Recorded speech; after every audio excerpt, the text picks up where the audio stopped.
Who decides what art is good? Art is subjective, but there are guidelines that determine whether art is good. As an art teacher, I grade art based on craftsmanship and techniques, time and effort spent on an artwork, creativity and originality of ideas. But can art still be good without all these things? Why do we have to follow such strict guidelines that determine art's worth? Is a stick figure valid art? What about the banana taped to the wall that sold for a ton of money?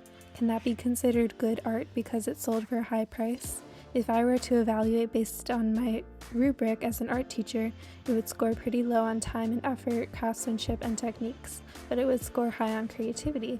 Because who thinks, let's tape a banana to the wall and call it art? But despite its controversy, I kinda love it. Because why can't a banana taped to the wall be called art just as Duchamp's fountain, or urinal flipped on its side, was called a ready-made piece of art?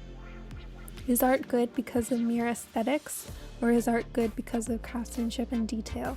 If Van Gogh's art wasn't considered good when it was created, why is it considered good art now? Does the idea behind the art matter more than the actual appearance of the art?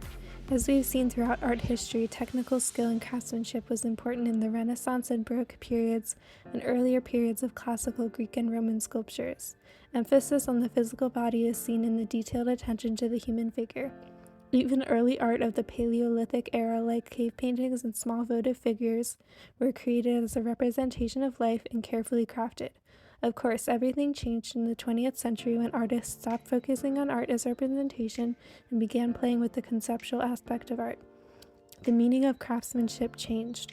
Colors and brushstrokes were no longer confined to figures and forms. They danced across the canvases and papers.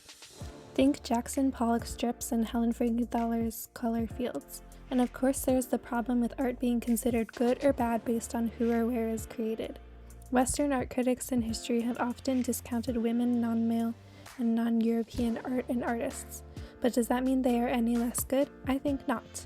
But history has left these people behind. Is society responsible for determining what makes good art? Is art just a popularity contest now? With ages of social media, it seems that successful artists are only those who have a large following. But does that mean the art is good? Is the public capable of determining which art is good and which is bad? Who should determine the worth of art, and why are we letting them do that?